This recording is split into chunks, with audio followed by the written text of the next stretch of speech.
तर वरळी डोममध्ये विजय मेळावा घेण्याचा प्रस्ताव किंवा पर्याय हा राज ठाकरेंनी दिला असं खासदार संजय राऊत यांनी म्हटलंय। शिवाजी पार्कसाठी आम्ही प्रयत्न केले, पण हे सरकार शिवाजी पार्कसाठी परवानगी देणार नाही हे माहिती असल्यानं डोम इथं मेळावा घेण्याचं निश्चित झालं असं राऊत म्हणाले। मोदी शहा फडणवीसांनी शिवसेना फोडली, पण टायगर अभी जिंदा आहे असं राऊतांनी ठणकावलंय।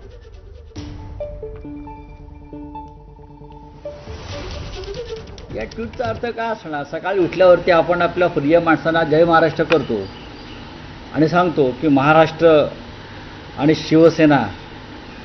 शिवसेनेचे वाघ जिवंत आहेत।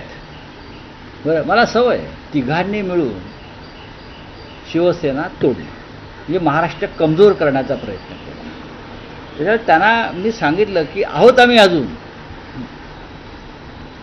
टाइगर है भी जिंदे है, सब जिंदा है जगह जगह पे। आणि 5 जुलैला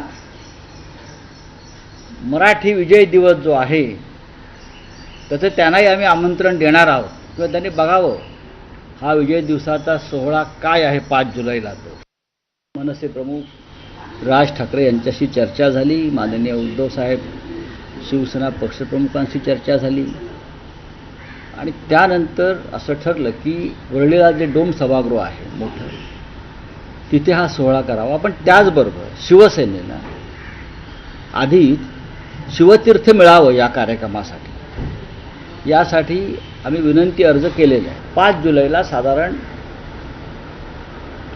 12 ते 12:30च्या दरम्यान हा कार्यक्रम सुरू होईल आणि त्या कार्यक्रमाला नक्कीच उद्धव ठाकरे आणि राज ठाकरे उपस्थित राहतील। ठाकरे एकत्र येतील त्या कार्यक्रमाच्या व्यासपीठावर। याच्याविषयी आता दुमत असण्याचं आणि शंका असण्याचं कारण नाही।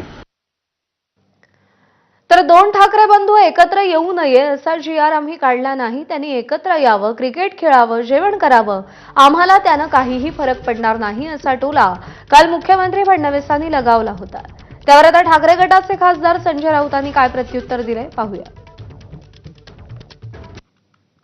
एकत्रित येत होते म्हणून तुम्ही त्यांचा बंदोबस्त केला, तुम्ही मराठी माणसाचं बंद करत नाही असं म्हणतात। मला असं वाटतं की समजा मी एखादा निर्णय घेतला आणि 2 भावांना एकत्रित यायचं आहे, तर मी काय असा GR काढलाय 2 भावांनी एकत्रित येऊ नये असा तर GR काही मी काढलेला नाही। बाकी त्यांनी एकत्रित यावं, क्रिकेट खेळावं, हॉकी खेळावी, टेनिस खेळावं, स्विमिंग करावं, जेवण करावं, आम्हाला काही अडचण नाही।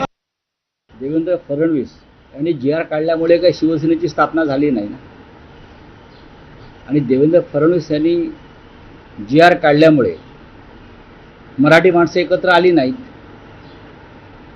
देवेंद्र फडणवीस यांनी GR काढला शिवसेना फोडण्याचा, तरी मराठी माणूस एकत्रच आहे।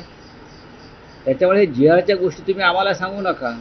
तो जो अहवाल आहे तो स्वीकारला, त्याच्यावरती काय कार्यवाही केली, त्यानंतर तेव्हा त्या मुख्यमंत्र्यांनी कोणता GR काढला ते समोर आणा। तो GR जर उद्धव ठाकरे साहेबांचा GR असता तर आम्ही तो कशाला जाळला असता? आम्ही तुमचा GR जाळतोय, तुम्ही आमचा GR जाळा ना। दरम्यान आज विधिमंडळाचं कामकाज सुरू होण्याआधी आमदार रोहित पवार हातात